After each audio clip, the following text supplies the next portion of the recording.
시장에서 많은 투자자들이 궁금해하는 이슈, 기업을 집중 조명하는 시간입니다. 마켓 주민, 오늘은 네이버 얘기하겠습니다. 지난주 24일이었죠. 하이클로바엑스를 공개했는데 일주일 지났는데 평가를 좀 해보고요. 네이버 얘기도 하죠. 리더스 인덱스 박주근 대표님 오셨습니다. 어서 오십시오. 네, 안녕하세요. 하이버 클로바, 클로버로 하는데 클로바엑스. 네, 공개 전부터 굉장히 얘기가 많았습니다. 네, 지난주에 공개를 했는데요. 예.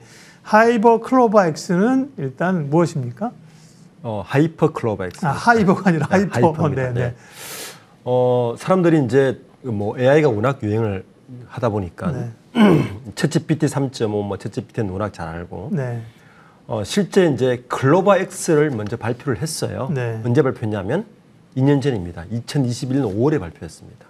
그러면 뒤에 X가 하나 붙었는데 뭐가 다르냐? 지금 화면에 보시면 클로바엑스는 우리가 알고 있는 챗GPT 3.5 정도? 그러니까 대화형으로 뭔가 우리가 질문을 하면 완성된 문장으로 답을 해주는 정도의 AI 서비스라 본다면 이번에 발표한 거는 제가 볼 때는 핵심은 커넥트X와 클로바 스튜디오입니다. 차이점이 뭐냐면 클로바 스튜디오는 말 그대로 그 애플의 앱 플랫폼과 비슷해요. 그러니까 저게 있으면 스타트업 기업들이 가장 힘들어하는 게 뭐냐면 초기 개발자 구하기 어려운데 클로바 스튜디오에 한 6개월 이상 테스트를 해봤더니 초기 스타트업 기업, IT 기업들이 새로운 프로그램을 만들거나 새로운 알고리즘을 만들 때 저기다가 질문만 어떤 요구사항을 던지면 프로그램을 만들어주는 기능입니다. 그러니까 애플의 앱 시장하고 비슷한 규모로 갈 거고요. 개발자들의 공간입니다. 일을 엄청 단축시켜준다 그러더라고요. 그죠? 그리고 네. 중간에 있는 커넥트엑스가 사실은 제가 볼 때는 훨씬 더 중요한데 이건 네. 뭐냐면 B2B 사업입니다. 그러니까 네이버 설명하는 건 뭐냐면 클로바엑스는 단순 대화형 뭐 이런 건데 네. 이게 우리가 챗GPT 3.5를 초기에 얼리 어댑터들은 많이 사용하다가 최근에 보시면 별로 사용을 안 해요.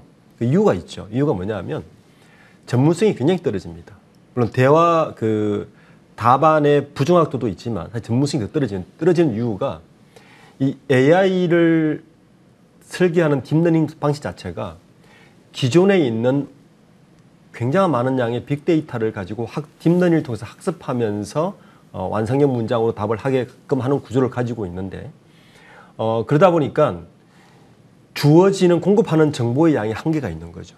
그러니까 정확한 정보를 알기 위해서는 결국에는 정확한 전문성 있는 정보를 넣어줘야 되는데 우리가 잘 알듯이 일반 기업들이나 전문가들은 자기들이 가진 정보를 오픈을 안 해줍니다. 그래서 만든 게 프로젝트 S인데 이런 거죠. 예를 들면 삼성전자나 SK 하이닉스가 반도체 설계를 좀 빨리 하고 싶은데 자기들이 가진 노하우나 정보를 네이버에 공급을 안 해주겠죠.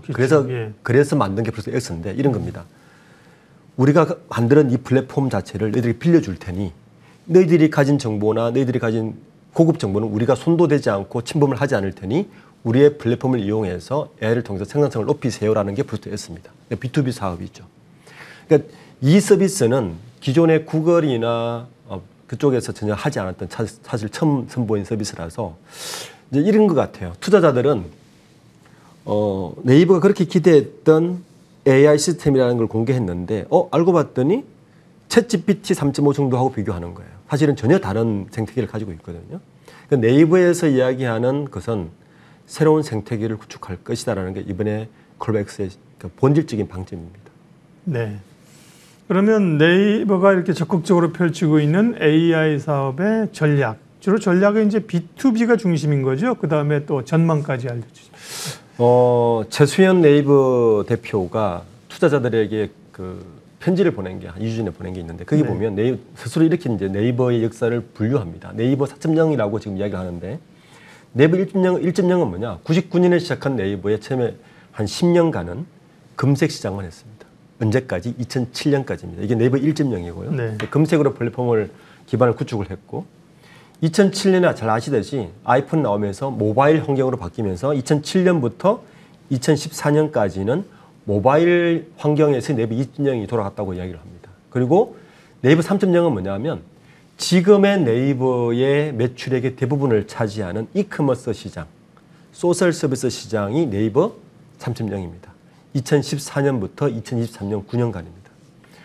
네이버 4.0은 소위 말하는 AI를 기반으로 하는 새로운 플랫폼의 완성. 그러니까 제가 방금 말씀드린 대로 단순히 생성형 AI의 완성형 대화형뿐만 아니라 B2B 기업으로의 어떤 시너지를 만들 수 있는 플랫폼을 만드는 새로운 AI 생태계가 지금 이야기하는 글로벌 X, 네이버 4.0을 이야기하는 거고요. 제가 보기에는 이 Q, 네이버가 말하는 완성형 문장의 Q는 이커머스 시장과 어떤 시너지를 내면서 성장할 게 분명하고, 그리고 글로벌 X의 핵심은 B2B 사업이다. 즉 기업들이 한번 여기에 락인이 되면 그 생산성이 높아지는 것을 굉장히 한번 맛보기 시작하면 저는 이쪽 시장에서 굉장히 강력한 도구가 될 수가 있다. 한 예를 들면 최근 로펌 시장에 들어가 보면요. 대형 로펌들은 대부분 많은 변호사, 몇백 명의 변호사를 가지고 움직이는데 그들이 AI를 활용하지 않는 이유가 있습니다. 본인들이 가진 노하우 정보를 입력하지 않거든요. 그런데 지금 네이버 프로젝트 X, 클라우드의 프로젝트 X 중에 그 한 서비스를 보면 완전히 하드웨어까지 다 빌려줘서 너희들이 가진 정보는 너희들끼리 다 하고 보안은 우리가 손들이지 않을게. 그래서 우리는 플랫폼 서비스만 해줄게 라고 해서 들어가면 생각해보면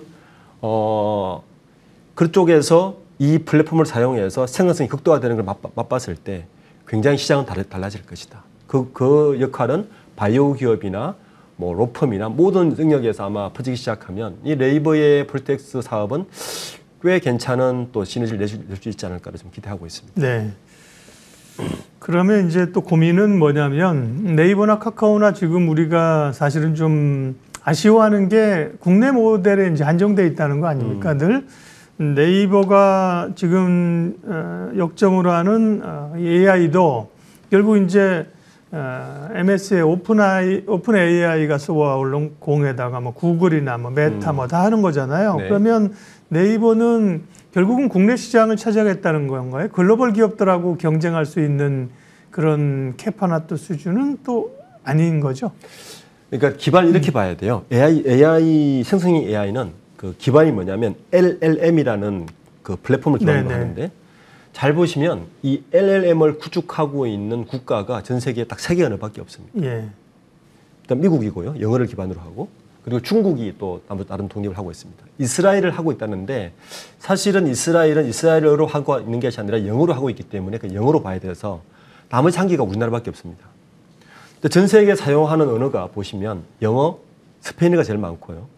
중국어, 영어 이런 식으로 내려가는데 저는 우리나라 한글로 독립된 LLM을 구축한 이 자체의 그 가지고 있는 것만으로도 굉장히 가치가 높다라고 생각하고 방금 말씀하신 것 같이 한글이면 이걸로 글로벌 진출은 어렵지 않느냐는 질문을 하는데 저는 아니라고 봅니다. 왜냐하면 독립적인 LLM을 구축한 기술 노하우를 가지고 있기 때문에 다른 언어로의 확장은 데이터 입력값만 달라지면 되거든요. 그래서 자체 플랫폼을 가지고 있다는 것 자체가 굉장히 가치 있는 일이고 물론 네이버는 한 20년간 국내에서 있는 뭐 다양한 한 50년간의 뉴스 데이터 그리고 한 10년간의 블로그 데이터 이런 걸 가지고 국내에 더 특화된 그리고 국내에 더 잘 맞는 건 당연한 이야기고 네. 그보다 더 가치가 있는 거는 플랫폼인 LLM을 독립적으로 기술을 가지고 있느냐 없느냐가 핵심이거든요.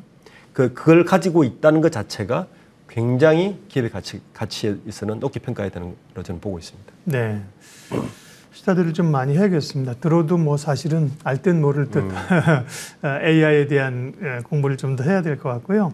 네이버의 이제 AI 쪽의 모멘텀을 먼저 봤고요. 네이버 얘기가 나온 길에 다른 쪽에 네이버와 관련된 최근의 이슈들도 좀 보겠습니다. 금융을 지금 네이버가 이제 페이나 금융 쪽으로 꽤 열심히 가면서요.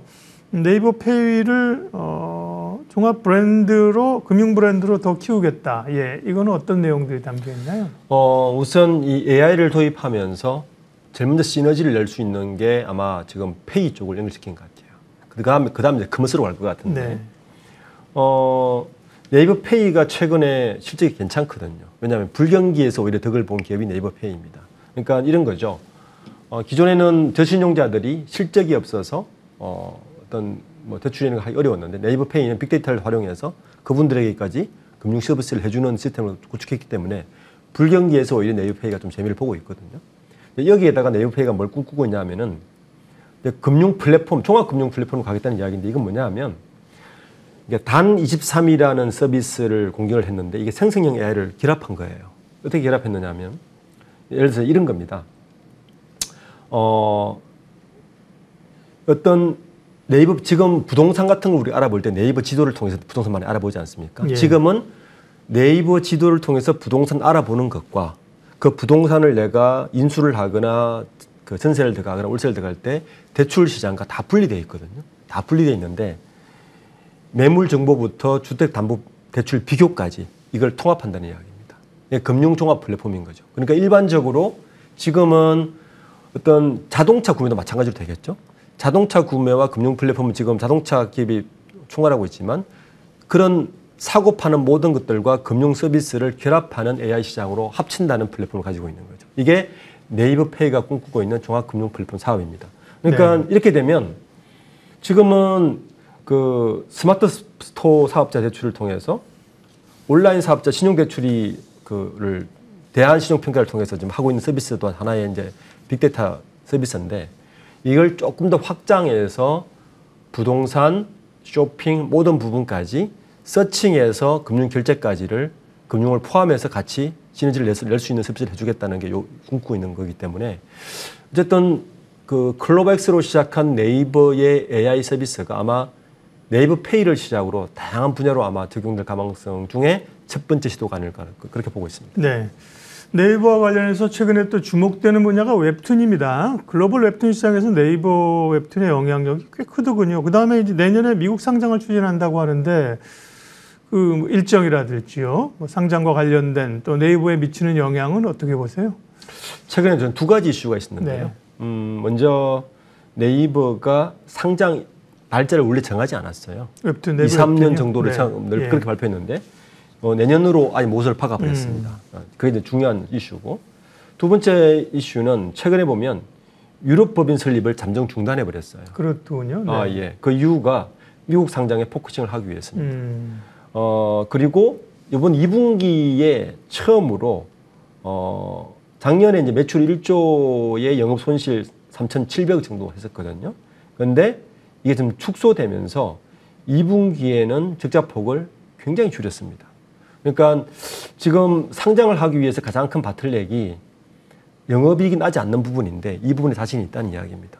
그러니까 다른 마케팅 비용을 줄여서 그 올 연말까지는 영업이익 흑자로 일단 BEP를 넘긴 다음에 상장을 하겠다는 이야기고 최근에 이제 김남선 네이버 CFO의 컨퍼런스에서 보면 이 네이버 웹툰의 전체 매출이 아직까지 일본이 50%예요. 그리고 한국이 30%고 북미가 나머지 20%인데 상장을 하면 이제 북미 시장의 성장이 본격화되기 때문에 그쪽으로 빨리 상장을 하는 게 이제 하려고 지금 움직이고 있는 것이 아닌가 네. 익히고 있는 부분입니다. 다만 이제 네이버는 이제 하이퍼 클로버 X 공개하면서 그날 이제 급등했다 그 다음 날 또 급락하고 주가 변동성이 좀 있습니다. 실적 좀 체크해 주시고요. 또 주가 전망 어떤지 개인적인 의견 말씀해 주십시오. 일단 올 상반기는 최대 실적을 낸 게 분명합니다. 네. 그리고 이제 보면 이번 3분기 실적을 좀 쪼개서 보면 재밌는 게 커머스와 콘텐츠가 급성장을 했어요. 반면에 검색은 지지부진했습니다. 그러니까 이쪽으로 네이버가 콘텐츠와 커머스 쪽을 강화할 수밖에 없는 상태고 이걸 AI와 함께 시너지를 어떻게 낼 건가를 지금 고민해서 만약에 하반기에 그 생성형 Q가 잘 적용해서 이게 이커머스와 연결된다면 저는 실적은 더 좋아질 거라 보고요. 지난주에 하이퍼클로버 X를 발표하면서 주가가 급등했다가 좀 반이 줄고 뭐 반납하고 이런 상태를 걸었는데 저는 아직까지 네이버 클로버 X의 진가가 드러나지 않았다.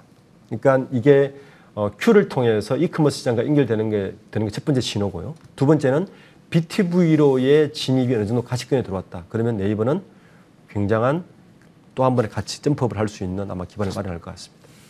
하이퍼 클로버 X AI를 포함한 네이버의 최근 이슈들 리더스 인덱스 박주근 대표님과 점검했습니다. 고맙습니다. 네, 감사합니다.